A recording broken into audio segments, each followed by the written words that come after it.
Madame, Monsieur, bonsoir. Bienvenue dans ce journal. Voici les titres. Plénière à l'Assemblée nationale ce jeudi, plusieurs projets de loi au menu des députés.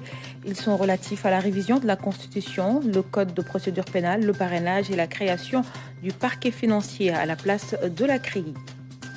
Sortie de promotion de l'école de l'armée de l'air, 37 sous-officiers sont brevetés en aéronautique.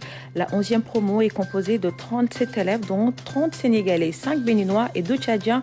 Dans ce journal, nous reviendrons sur la cérémonie de remise de diplôme. Également dans l'actualité, le désengorgement du port autonome de Dakar en marche. L'opération initiée par la direction générale a changé le décor du PAD. Nos équipes étaient sur place pour faire le constat. Reportage à suivre. Et puis en sport, c'est parti pour la Coupe du Monde féminine. La compétition qui se déroule en Nouvelle-Zélande est à suivre sur nos antennes. Dans l'actualité sportive également, découverte ce soir du breaking, la nouvelle discipline olympique. Au Sénégal, 4 athlètes breakers se préparent pour les JO de Paris 2024. Mais on démarre par la lecture du communiqué du Conseil des ministres avec Aram Dao. Aram, bonsoir.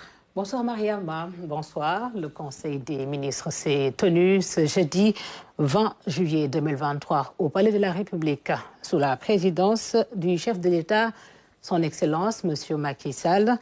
À l'entame de sa communication, le président de la République s'est incliné devant la mémoire des personnes décédées suite aux récents accidents relevés en mer et a présenté ses condoléances les plus attristées aux familles éplorées en cette douloureuse circonstance.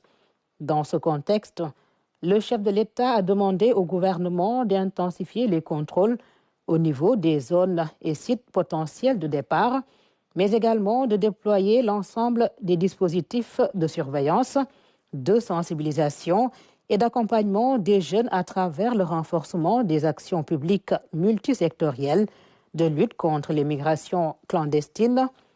Revenant sur l'évaluation de la mise en œuvre de la stratégie du hub aérien 2021-2025, arrimée au plan Sénégal émergent PSE, le président de la République a rappelé la nécessité d'évaluer à mi-parcours ce programme au plan technique, financier et de la gouvernance au regard des enjeux et des priorités.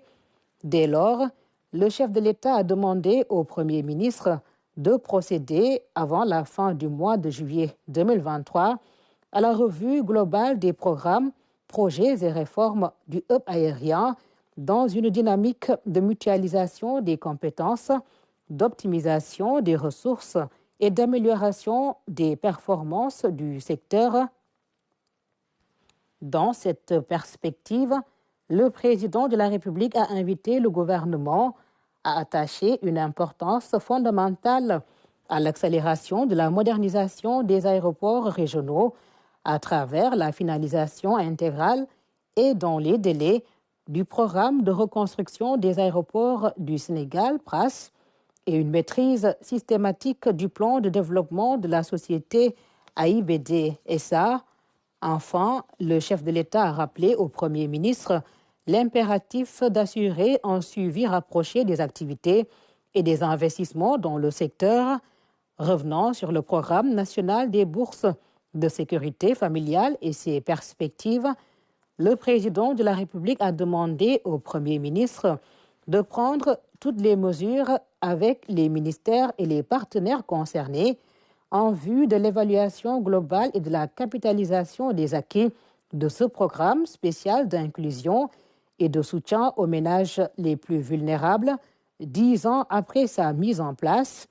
À ce titre, le chef de l'État a invité le gouvernement à veiller à l'application de la revalorisation à 35 000 francs CFA de la bourse, mais également à procéder à l'actualisation de la liste des ménages ciblés, tenant compte des enrôlements consolidés dans le registre national unique RNU, créé par décret du 2 août 2021. En outre, le président de la République a exhorté le Premier ministre à renforcer les moyens d'intervention de la délégation générale à la protection sociale et à la solidarité nationale et de travailler à terme sur un dispositif interministériel de capitalisation et de mutualisation de l'ensemble des interventions sociales prioritaires de l'État, bourse de sécurité familiale, couverture sanitaire universelle, carte d'égalité des chances, fonds de solidarité nationale. Enfin, le chef de l'État a indiqué au gouvernement la nécessité de finaliser les projets respectifs de loi d'orientation de la protection sociale et de mise en place de la CAPSU, Caisse autonome de protection sociale universelle. Sur le climat social, la gestion et le suivi des affaires intérieures, le président de la République est revenu sur la revalorisation des rentes d'accidents du travail et de maladies professionnelles en demandant au ministre en charge des Finances et du Travail de faire prendre toutes les dispositions appropriées pour l'application systématique de la mesure relative à la revalorisation à hauteur de 10% à compter du 1er janvier 2023 des rentes d'accidents du travail et des maladies professionnelles payées par la Caisse de sécurité sociale. Deuxième sujet, la sauvegarde du lac Redba et des villages environnants, en rappelant au ministre de l'Environnement, du Développement durable et de la Transition écologique et au ministre de l'Eau et de l'Assainissement la nécessité d'assurer, en relation avec les acteurs concernés, la préservation de l'écosystème du lac Rose et la continuité des activités économiques autour de cette zone. Dans sa communication, le Premier ministre est revenu sur le suivi de la coordination de l'activité gouvernementale en évoquant la conférence des chefs d'État et de gouvernement de l'OMVS, la réunion sur le secteur de l'énergie, la réunion sur la DER/FJ, le forum de la PME sénégalaise, la remise du drapeau national aux Lions du basketball et le Salon national des arts visuels. Au titre des communications des ministres. Le ministre des Affaires étrangères et des Sénégalais de l'extérieur a fait une communication sur la situation internationale. Le ministre de l'Agriculture, de l'Équipement rural et de la souveraineté alimentaire a fait une communication sur la situation pluviométrique, la campagne agricole 2023-2024 et les exportations horticoles. Au titre des textes législatifs et réglementaires. Le Conseil a examiné et adopté le décret relatif au contrôle des produits de la pêche et de l'aquaculture. Et au titre des mesures individuelles. Le président de la République a pris la décision suivante. Madame Ndeye Abibatou Lo, ingénieure en hydraulique précédemment, représentant résident du Sénégal à l'agence intergouvernementale eau et assainissement pour l'Afrique est nommée directeur de l'hydraulique au ministère de l'eau et de l'assainissement en remplacement de M. Harouna Khalidou Gaye, appelé à d'autres fonctions. Merci beaucoup Aram Dao pour la lecture du communiqué du Conseil des ministres. Dans l'actualité également, fin de mission pour l'ambassadeur de la France au Sénégal. Après 4 ans de service, Philippe Lalliot a fait ses adieux au chef de l'État. Ce jeudi, il aura beaucoup contribué au renforcement des relations de coopération et de partenariat entre le Sénégal et la France dans plusieurs domaines d'activité. Philippe Lalliot a été élevé à la dignité de grand officier dans l'Ordre national du Lion. Le voici à sa sortie d'audience. J'ai eu une immense fierté à être l'ambassadeur de France au Sénégal ces quatre dernières années. Ce séjour aura été particulièrement dense et je pense que le partenariat entre nos deux pays, très actif, très dynamique, très confiant, sort renforcé de ces 4 années, et ça dans tous les domaines qu'il couvre. Et c'est une particularité de la relation entre le Sénégal et la France que de couvrir tous les sujets de coopération politique, économique, le sport, la culture, la formation, l'éducation, tout ça rassemblé autour de la jeunesse. C'est la priorité qui s'est imposée à nos deux pays ces dernières années. Je crois que l'idée d'avoir la jeunesse comme fil conducteur de nos actions concertées dans ce partenariat franco-sénégalais permet de traiter en fait beaucoup de sujets. L'éducation, la formation, l'accès à l'emploi, des sujets économiques, mais aussi des sujets, parce que c'est aussi ce qui fait la particularité de ce partenariat bilatéral, les valeurs. Je crois que ce qui caractérise la relation entre le Sénégal et la France, c'est aussi que ce sont deux grandes démocraties, avec deux populations particulièrement attachées à l'état de droit. Et ça donne une profondeur, ça donne un sens qui est très particulier, très spécifique à la relation entre nos deux pays.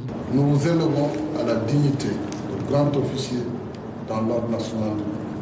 Et alors que je m'apprête à quitter Dakar, je voulais remercier les membres du gouvernement sénégalais et tous leurs collaborateurs pour tout le travail qui a été mené ensemble, pour tous les projets, toutes les initiatives qu'on a portées ensemble dans l'intérêt de nos deux pays. Et puis je veux aussi remercier tout particulièrement le président Macky Sall, pour lequel j'ai le plus grand respect. Et je dois dire que je suis à la fois très honoré et très ému d'avoir été élevé par lui ce soir à la dignité de grand officier de l'Ordre national du Lion. Après Philippe Lalliot, un autre diplomate a fait ses adieux au président Macky Sall. Il s'agit de l'ambassadeur du Qatar. En fin de mission également, Mohamed Kordi Al-Mari a été élevé au grade de commandeur dans l'Ordre national du Lion. L'actualité, c'est aussi l'Assemblée nationale convoquée en session ce jeudi. Nous avons en direct du Parlement notre envoyé spécial Ibrahima Ndong. Ibrahima, bonsoir. Qu'est-ce qu'on peut retenir de cette journée de plénière ? Bonsoir Mariama, merci et bienvenue à l'hémicycle où la nuit a fini de tomber et pourtant les débats se poursuivent.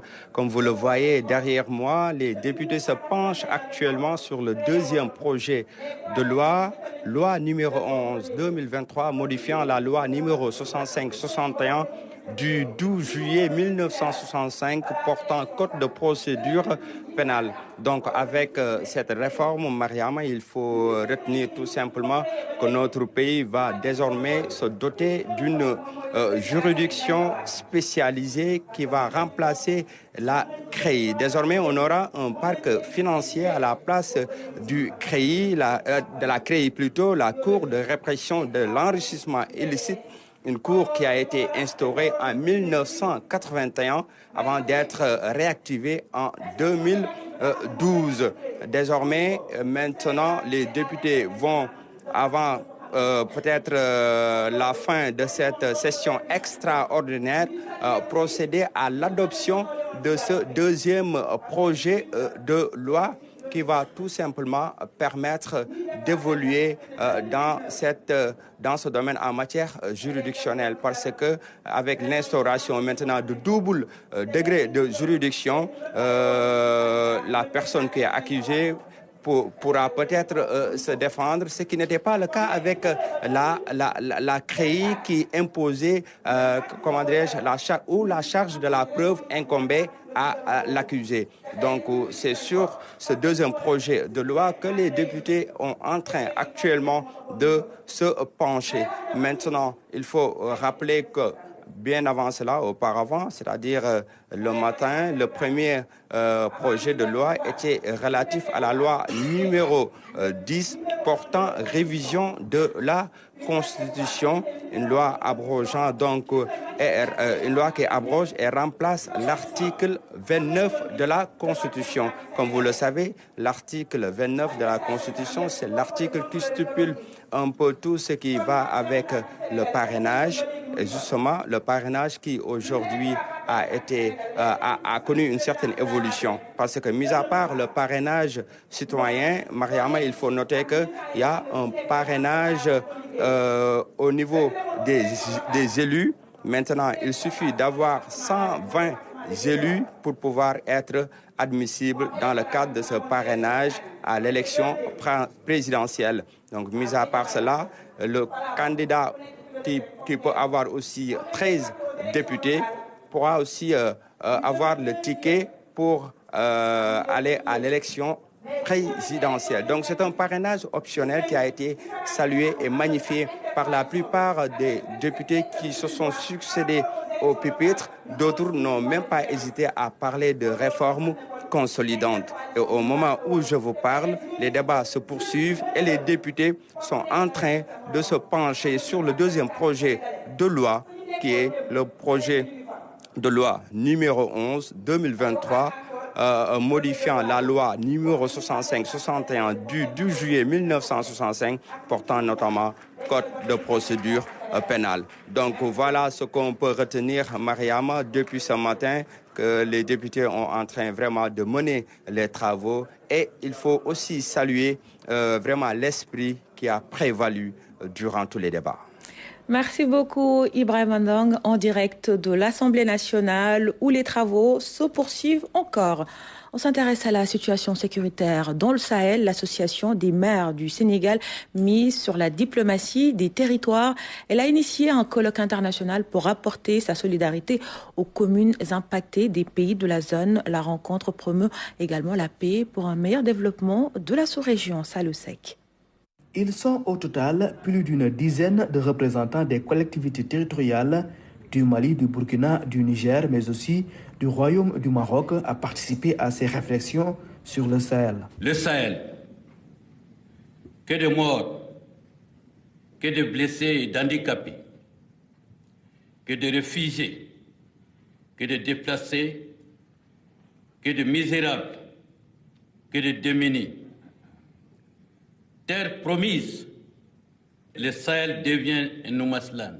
Face à cette situation, l'AMS apporte sa solidarité et sa compassion aux communes impactées. Ce sont les maires, acteurs à la base, les acteurs institutionnels les plus proches des populations. Ces maires qui vivent la proximité avec les populations impactées et qui sont chargés de leur fournir les services sociaux de base. Ce sont ces maires qui ont décidé eux-mêmes de se rencontrer, d'analyser leurs problèmes, d'apprécier donc l'étendue de ces difficultés et de proposer des solutions. À travers cette initiative, vous venez de poser un acte majeur, inédit et original de haute portée humanitaire, de renforcement de la coopération transfrontalière locale et de diplomatie des territoires, de sensibilisation des autorités locales que nous sommes sur nos responsabilités pour plus de solidarité envers nos collègues élus locaux et les populations impactées par la crise séculaire dans notre espace sous-régional. Soyez-en remerciés. Cette rencontre de Dakar est donc une étape importante pour le renforcement des liens entre les collectivités territoriales de la sous-région. Objectif, faire face à l'insécurité dans le Sahel. L'insécurité au Sahel, c'est une grande question. Une question qui prend des dimensions protéiformes dans tout ce qu'on peut imaginer. Et je pense qu'il est essentiel, sachant ce que la décentralisation représente, que ces élus soient aux côtés des États pour mener ensemble cette dynamique sécuritaire et combattre ensemble cette violence qui est en train de s'installer ça et là dans nos États. Ce colloque, j'en suis convaincue, qui n'est que la première étape d'une réflexion soutenue, profonde, qui va être menée par l'ensemble de nos collectivités. Et je suis convaincue que ce cercle-là va s'agrandir. Au-delà des pays qui ont été là ce matin, il va y en avoir d'autres, parce que ce défi nous est en commun. La solution également doit nous être commune. Ces acteurs territoriaux mettent ainsi en avant la diplomatie des territoires. Durant 2 jours, des témoignages et des partages d'expériences vont se faire. Il est attendu, entre autres recommandations, la mise en place d'un fonds de solidarité intercollectivité au profit des communes impactées.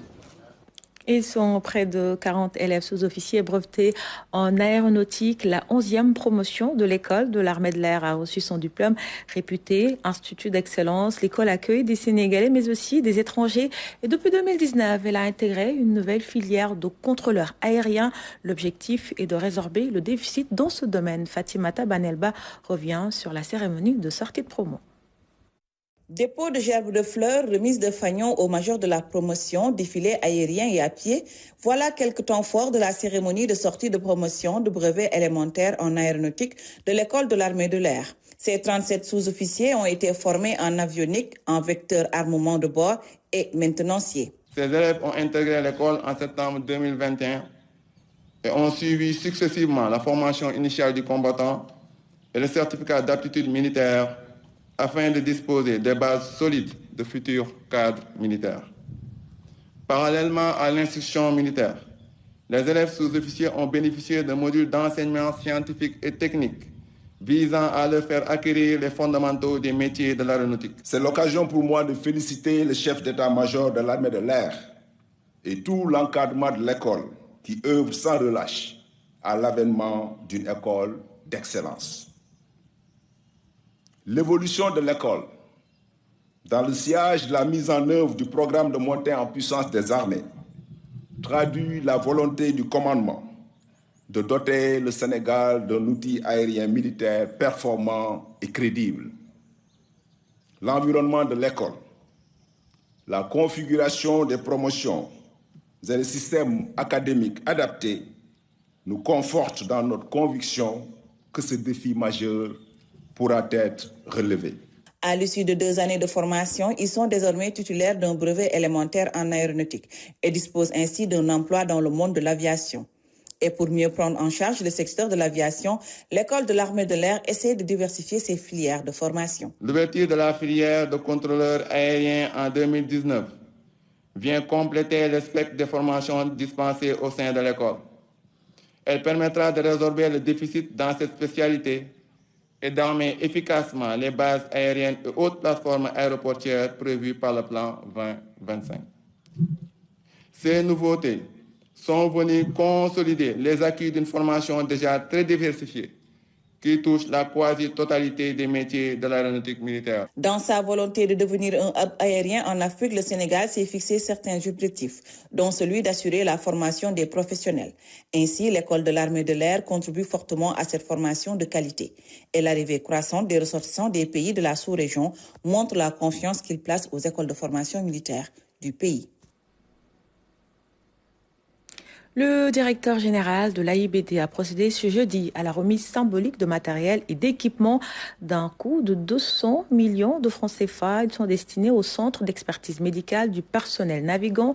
L'Institut est logé à l'hôpital militaire de Mokam sur une superficie de 500 mètres carrés. Il sera réaménagé pour offrir un meilleur service au personnel navigant. Amadou Diallo. Le Sénégal ou l'ambition d'un hub aérien en marche. Après l'école de l'armée de l'air à Thiès, voici l'endroit où sera érigé d'ici 1 an le centre d'expertise médicale du personnel aéronautique. Le centre va être équipé avec du matériel de dernière génération répondant aux normes internationales. Le projet sera la construction d'abord du centre ici à l'hôpital militaire de Ouakam, mais également on va l'équiper. Donc c'est AIBD qui sera chargé de construire, mais également d'équiper le centre avec des équipements de dernière génération. Parce qu'on ne peut pas développer un hub aérien sans pour autant mettre aux normes internationales. Donc comme vous le savez, nous on est là pour mettre les conditions nécessaires, mais également créer le cadre pour que le personnel navigant ne va plus faire leur consultation à l'extérieur. Le centre va donc être une aubaine pour le personnel navigant qui représente un des piliers de la stratégie hub aérien. La construction va nous permettre de gagner plus d'espace et plus d'autonomie et de nous permettre de nous ouvrir davantage comme l'objectif de hub aérien, c'est-à-dire nous ouvrir carrément à la sous-région. Vous savez qu'il y a déjà l'école de l'armée de l'air qui est ouverte à Thiès et qui a commencé la formation notamment de professionnels, autant dans notre compagnie aérienne Air Sénégal, mais également dans la sous-région avec la coopération militaire. L'ANACIM, Agence nationale de l'aviation civile et de la météorologie, préside le comité de gestion du centre. Et ce centre est placé sous l'administration d'un comité de gestion dont la direction est assurée par le directeur général de l'ANACIM. Pour pouvoir délivrer des certificats médicaux au personnel civil, le centre doit avoir une autorisation de l'ANACIM. Cette autorisation s'appelle agrément de centre d'expertise médicale. Le centre d'expertise médicale du personnel aéronautique a été créé par un arrêté interministériel du ministre des Forces armées et du ministre des Transports aériens. Il sera construit et équipé par l'AIBD sur une superficie de 500 mètres carrés à l'hôpital militaire de Ouakam. Vous l'avez sûrement constaté, les alentours du port autonome de Dakar ont changé de visage. Épaves, véhicules stationnés en panne ne font plus partie du décor après la vaste opération de désencombrement initiée par la direction générale du port. Les résultats sont bien visibles. Nos équipes se sont rendues sur place pour faire le constat. Kelton Gay.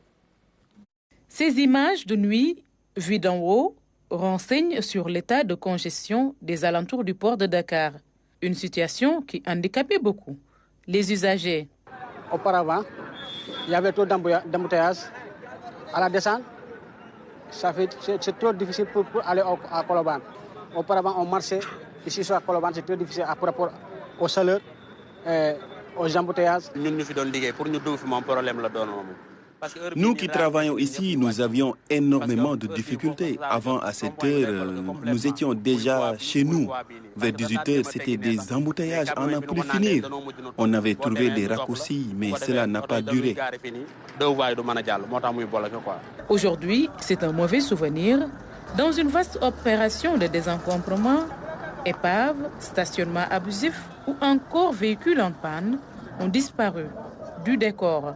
On a une visibilité totale. Maintenant, c'est une circulation normale. Voilà une fluidité qui va augmenter le chiffre d'affaires du port en termes de redevances portuaires. Une fluidité qui va augmenter aussi le chiffre d'affaires de l'ensemble des acteurs portuaires, de l'ensemble de l'écosystème portuaire.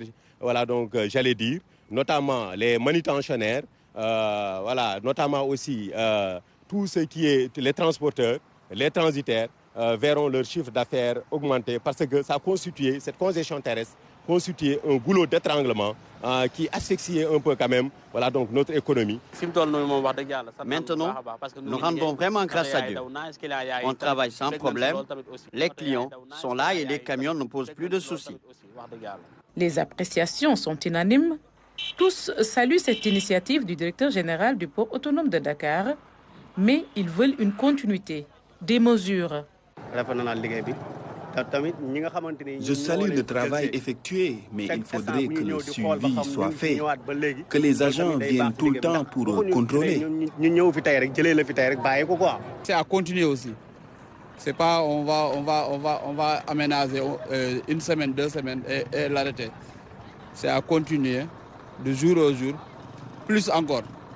Parce que mes camions, ils ont parti au port à peu près 30 minutes. Ils ont déjà sorti. Donc, du coup, c'est à saluer. J'ai vu que d'importantes mesures sont prises ici au port. Je trouve que si elles sont respectées, cela va arranger tout le monde, notamment mettre en contribution la police et veiller à la fluidité du trafic. Tout au long du boulevard, agents de la direction de l'exploitation du port et agents de la police veillent au grain. Ils travaillent en étroite collaboration pour que le suivi soit effectif. En rapport avec le préfet de Dakar, nous avons aujourd'hui les forces de défense et de sécurité, notamment la police nationale, qui effectue des rondes. Vous avez constaté vous-même les rondes qui sont effectuées par la police. Chaque 15 minutes, il y a des motards qui font une ronde le long de l'ensemble des axes que j'avais cités tout à l'heure, la rocade Fann Bel-Air, surtout pour vraiment décourager ceux qui veulent vraiment faire de la voie publique un stationnement. Le travail va se poursuivre dans les 2 mois à venir. Objectif, en finir définitivement avec la congestion terrestre sur les emprises du port autonome de Dakar. Mise en œuvre de la politique du contenu local dans le secteur des mines, un atelier de partage s'est tenu sur l'importance de disposer de cet instrument dans le secteur extractif minier, une obligation pour les sociétés minières depuis l'adoption de la loi de 2022. Cheikh Mohamedou Bambagay. Conformément au secteur des hydrocarbures qui dispose d'une loi sur le contenu local depuis février 2019, le gouvernement du Sénégal a jugé indispensable et nécessaire, voire vital, de l'étendre dans le secteur minier. Le contenu local était juste facultatif, mais le 23 mai 2022, l'État du Sénégal en a fait une obligation avec l'adoption de la loi du 23 mai 2022. Aujourd'hui, avec les nouvelles directives de son Excellence, Monsieur le Président de la République, on est revenu à un dispositif législatif beaucoup plus contraignant. Désormais, le contenu local dans le secteur minier est une obligation pour les sociétés minières. Et il y a le comité national de suivi du contenu local qui est présidé par M. le ministre Malick Sall, qui est chargé de veiller à l'application stricte des dispositions qui sont aussi bien dans la loi que dans les décrets d'application. Aujourd'hui, pour permettre à nos différents secteurs d'être beaucoup plus résilients, le contenu local apparaît comme une opportunité apte à permettre à nos différents opérateurs, aussi bien nationaux qu'internationaux, de mieux répondre face aux exigences du secteur en termes d'approvisionnement, mais aussi participer à une meilleure restructuration de notre économie. C'est parce que le secteur des mines draine énormément de richesses que les enjeux sont multiples. L'objectif de cet atelier sur le contenu local dans le dispositif minier est d'amener tous les acteurs à être conscients des enjeux et des opportunités de développement. Dans sa volonté de promouvoir et d'accroître l'attractivité du secteur minier, le Sénégal a entrepris un ensemble d'initiatives telles que la révision du code minier en 2016 et l'adoption d'une stratégie nationale de développement du contenu local dans le secteur minier en 2021. Au regard de cela, pour continuer à faire jouer à ce secteur pleinement son rôle dans le développement socio-économique du pays, il s'est imposé à l'État de renforcer le cadre juridique et institutionnel à même de prendre en charge les préoccupations en matière de contenu local. Il est donc attendu des résultats de cet atelier, un dispositif réglementaire sur le pilotage du développement du contenu local au Sénégal dans les secteurs des hydrocarbures et des mines et qui sera partagé avec tous les acteurs. Partons dans le sud où s'est réuni le bureau de l'Union nationale des chambres de commerce et d'agriculture du Sénégal, l'occasion pour l'UNCIAS de revenir sur la nécessité de développer le port de Ziguinchor, ce pour une exploitation optimale des ressources locales de la zone. Abdoulaye Sinkare. Ziguinchor à l'honneur pour la première réunion de bureau de l'Union nationale des chambres de commerce et d'agriculture du Sénégal. L'Union doit, pour ne pas être dans une léthargie, organiser des rencontres de ce type et inspirer la journée consulaire qui sera organisée de façon tournante, ce qui permettra de la replacer dans son cœur de métier en fédérant par la coordination et l'harmonisation toutes les actions entreprises par ses membres et opérateurs économiques. Cette rencontre intervient en pleine campagne de commercialisation de l'anacarde. Une campagne confrontée cette année à la non-disponibilité d'un bateau pour l'évacuation du produit. C'est à nous maintenant de nous organiser davantage pour vraiment organiser les vraies campagnes de commercialisation de cagnou. Ça aussi, je pense qu'on doit le faire pour faire face à ces problèmes de transport qui reviennent chaque année. La délégation conduite par le président de la Chambre de commerce de Dakar a auparavant fait un tour au port de Ziguinchor, nouvellement aménagé, avec des objectifs plus ambitieux.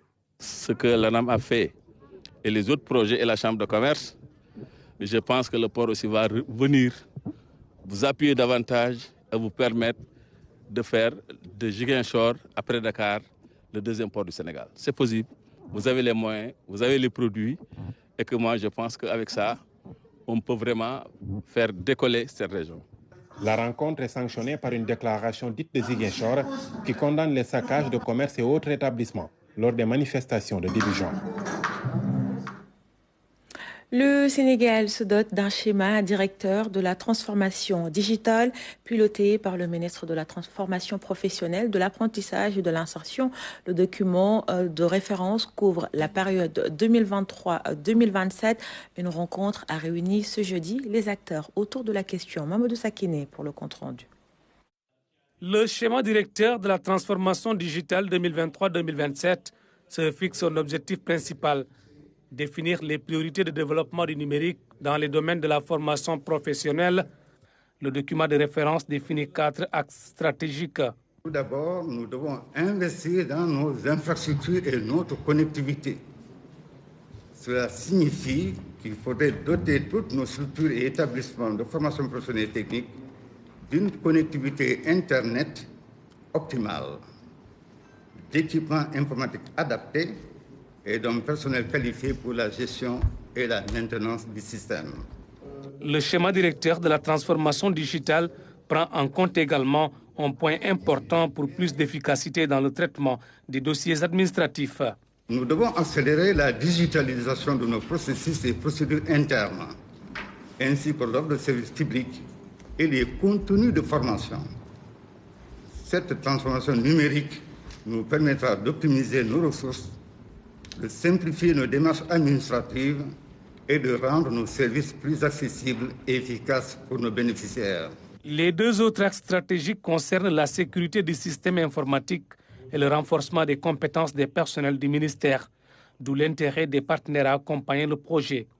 Pour nous, vraiment, c'est un instrument pour catalyser le changement. Je crois que c'est un changement sur tous les niveaux, pas seulement des équipements, des hardware, mais aussi le software, nos pensées. Les hommes et les femmes qui font le système, ils sont autant importants que les machines. Et donc, je crois que c'est un début aussi de beaucoup de petits ou grands projets même de transformation. En ce qui concerne ce projet de transformation digitale, des points sont déjà en train d'être mis en œuvre. Le ministère de la formation professionnelle et les partenaires allemands s'engagent à relever ensemble les défis. Vers la mise en place des marchés d'intérêt régional, des marchés centraux de ville et des marchés départementaux. Le projet est porté par le programme de modernisation et de gestion des marchés Promogem.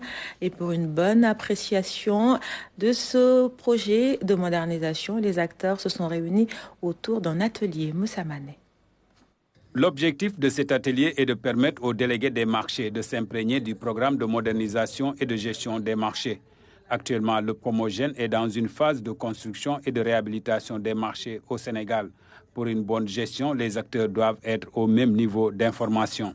Du moment que tous les paramètres de sécurité, les paramètres organisationnels ont été pris en compte dans la construction, aujourd'hui, nous allons discuter avec les délégués de marché pour la gestion et l'organisation et l'entretien de ces futurs édifices-là. Et les délégués de marché vont nous conseiller, apporter leur concours par rapport à la fonctionnalité. Le constat est unanime. Certains marchés du pays souffrent de plusieurs maux. Ils ont pour nom insalubrité, insécurité, manque d'aménagement, entre autres.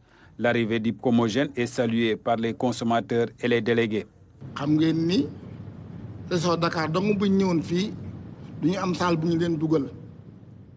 Nous avons tenu cet atelier avec les délégués des marchés du département de Dakar pour un meilleur partage des informations. Aujourd'hui, nous devons faire en sorte que les Sénégalais fréquentent les marchés à étages parce que la situation actuelle l'impose.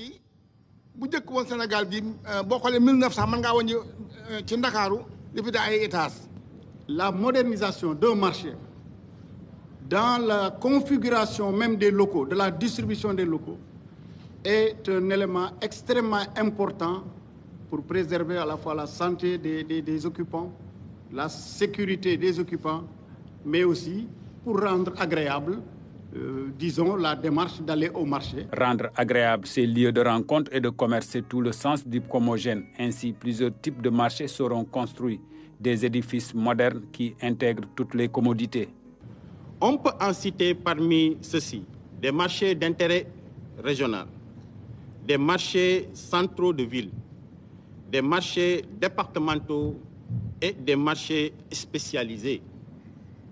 En effet, le programme s'est fondé sur un schéma cohérent basée sur l'importance des marchés, leur capacité de polarisation, mais surtout sur des aspects relatifs à la sécurité, à l'hygiène et au confort de tous les acteurs en toutes circonstances.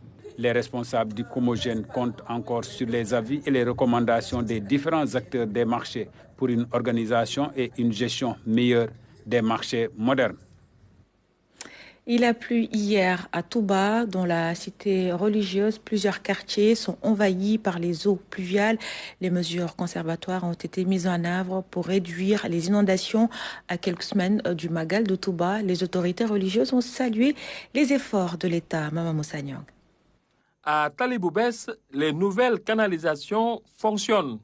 Sur une longueur de 2,2 km sur un total de 2,30 km.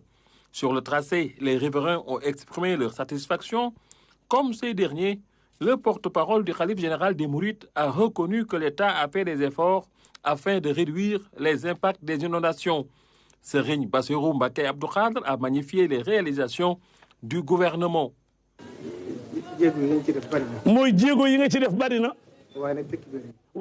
L'État a fait beaucoup en matière d'assainissement.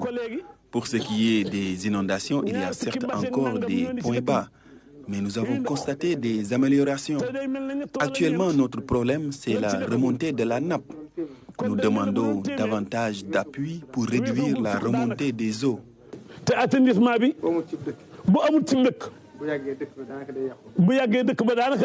L'ONAS a mis en place un dispositif de pompage avec un équipement qui est là derrière nous, qui fait une motopompe de 1500 m3/h et des flexibles sur à peu près 2 km.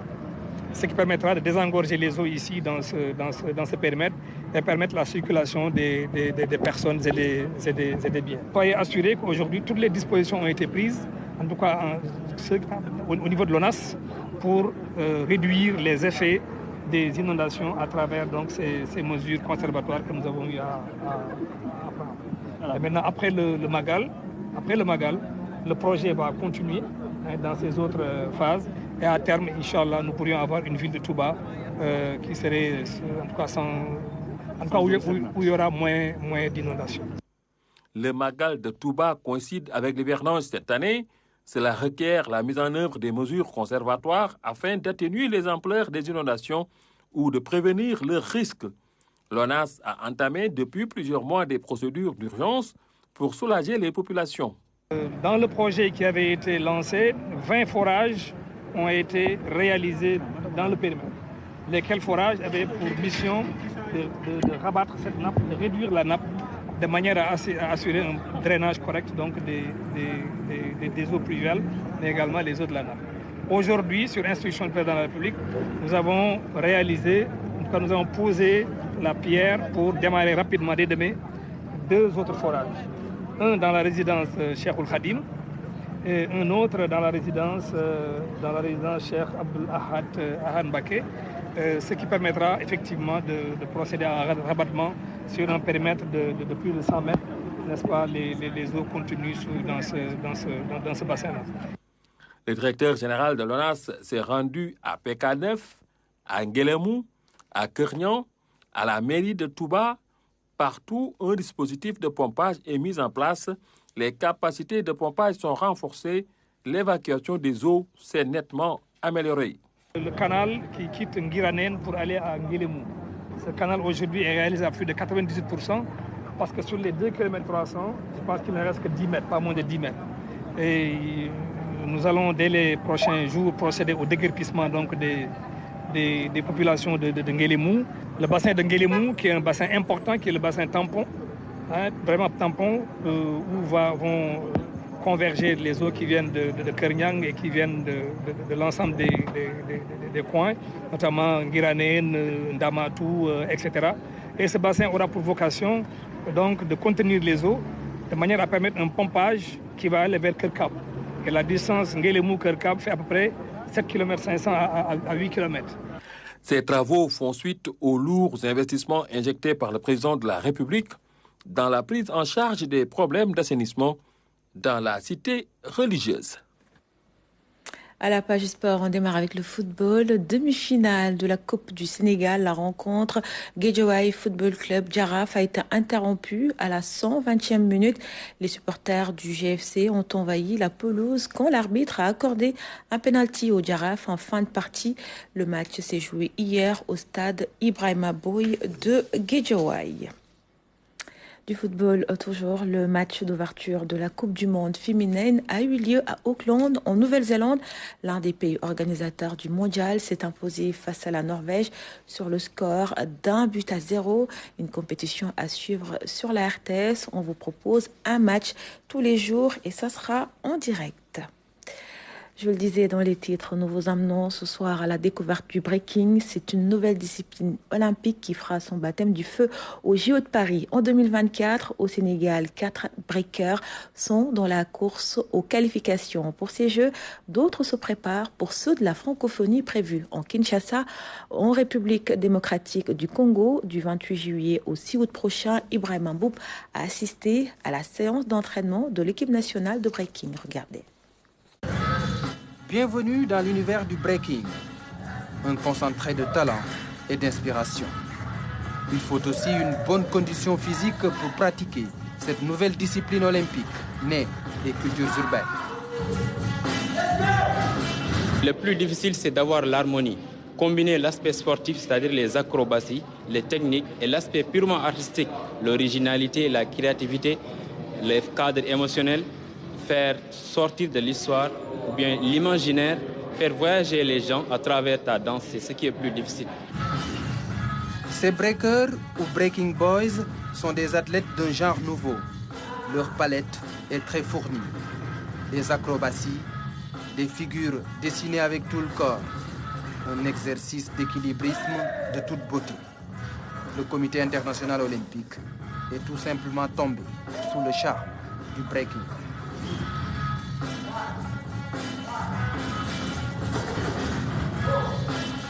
Depuis 2020, c'est effectivement devenu une discipline olympique. Et là, on a heureusement des jeunes qui sont quand même impliqués dans cette discipline-là depuis quelques temps aussi et qui ont un niveau. Donc il faut continuer à les accompagner. Pape Salif Diémé a 24 ans. Il est dans le top 8 africain du breaking. Le b-boy, originaire de Ziguinchor, a fait du kung-fu avant de devenir breaker. Il est en lice pour la qualification aux Jeux olympiques. C'est une grande compétition, donc c'est une compétition internationale, c'est une compétition mondiale. Nous, les 4 b-boys, nous les 4 danseurs, on devait participer dans presque toutes les compétitions pour se qualifier dans les Jeux olympiques. Donc là, parfois on n'a pas les budgets, voilà. Donc imagine-toi s'il y a 8 compétitions, nous on participe une seule compétition ou bien 2. Donc ça va être un peu difficile de se qualifier. Le rêve est permis, mais du côté du Comité national de promotion de la danse artistique, la prudence est de mise. Il faut rêver, mais je pense qu'on peut quand même espérer plutôt pour 2028. Si on n'acquiert pas les points qu'il faut, si on ne gagne pas, on ne passe pas les qualifications, évidemment, on ne pourra pas espérer faire participer aux Jeux olympiques de 2024. Maintenant, l'enjeu aussi, c'est 2026, parce que Dakar va accueillir les Jeux olympiques de la jeunesse.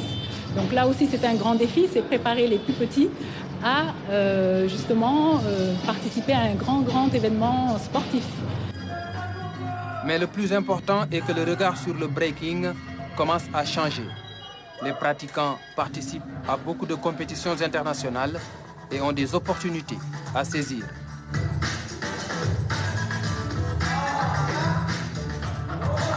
C'est dans les Jeux olympiques maintenant, ça nous ouvre beaucoup de portes et c'est encore plus visible et plus respectueux maintenant. Parce qu'ici au Sénégal, auparavant, quand tu dis danse, on pense que tu joues ou bien tu t'amuses.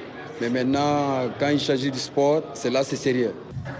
Ces athlètes b-boys font partie de l'équipe nationale de breaking. Ils vont représenter le Sénégal aux Jeux de la francophonie dans une semaine à Kinshasa, en République démocratique du Congo. Il y a beaucoup de défis parce que franchement, le Sénégal a eu à représenter en 2017 sans médaille. Ça choque. En ce moment, j'ai failli même faire tant de crise, mais donc on doit relever ce défi. Au dernier championnat d'Afrique tenu à Rabat au Maroc au mois de mai, le Sénégal avait terminé à la 8e place sur 17. Avec plus de moyens et d'organisation, le breaking pourrait bien s'imposer sur la scène africaine et mondiale, car le potentiel ne manque pas. Le breaking, nouvelle discipline olympique. Dans le centre, les acteurs de l'élevage sont engagés dans la lutte contre la mouche tsetse. La phase 2 du programme est lancée à Kaolack. Pendant 4 jours, des sessions de formation de techniciens sur les techniques de lutte sont aussi organisées. Claire Diop pour le compte-rendu. Au regard des résultats plus que satisfaisants obtenus dans les Niayes, la phase 2 du programme de lutte contre la mouche tsetse est lancée ici dans la zone du Sine Saloum. Il s'agira d'abord de définir une stratégie d'intervention, aussi de renforcer la capacité des agents dans la zone en la matière pour une synergie dans la mise en œuvre sur le terrain. Le ministère de l'Élevage et des Productions animales veut instaurer un environnement favorable pour un développement durable des systèmes d'élevage. Ce nouveau programme permettra de contribuer à la lutte contre la pauvreté en favorisant le développement de systèmes intégrés d'élevage afin d'accroître les revenus des populations locales. Cet important atelier qui nous réunit aujourd'hui a pour objectif 1. de lancer le TCP, de renforcer les capacités des agents de la zone en matière d'enquête et de lutte contre les mouches tsetse et les trypanosomes, et enfin de discuter et de valider ensemble la stratégie d'intervention.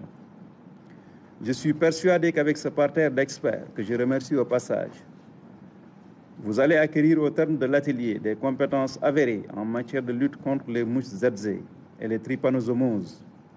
Par conséquent, je vous exhorte à lui accorder une importance capitale. Dans le projet, l'appui de la FAO est déterminant. Une cellule de coordination regroupant scientifiques, services vétérinaires et éleveurs est en place. En matière de souveraineté alimentaire, le gouvernement s'est engagé à assurer une souveraineté pour la production de lait, pour la production de viande. Je pense donc, durant ces dernières années, vous avez bien vu ces efforts énormes que le gouvernement a fait en matière d'importation de sujets métis, de sujets améliorés, pour renforcer donc la production laitière, la production de viande. Et cela sans un environnement favorable. Ces espèces ne pourront pas donc survivre. Et je pense donc qu'on se félicite déjà depuis 2006, dans la phase 1 du programme national de lutte contre ces mouches-là. Ça a permis donc d'éradiquer ces vecteurs au niveau de la fatigue. Côté bénéficiaire, ouf de soulagement, le projet va impacter positivement sur l'état de santé des troupeaux. Les éleveurs qui ont participé à l'atelier, les éleveurs qui n'ont pas pris part à cet atelier sont renforcés sur les effets de la mouche et les conséquences sur le bétail. Désormais, ils pourront mieux surveiller les sujets. Sur le terrain, nous allons collaborer avec les techniciens aussi, partager l'information avec les éleveurs qui ne sont pas venus.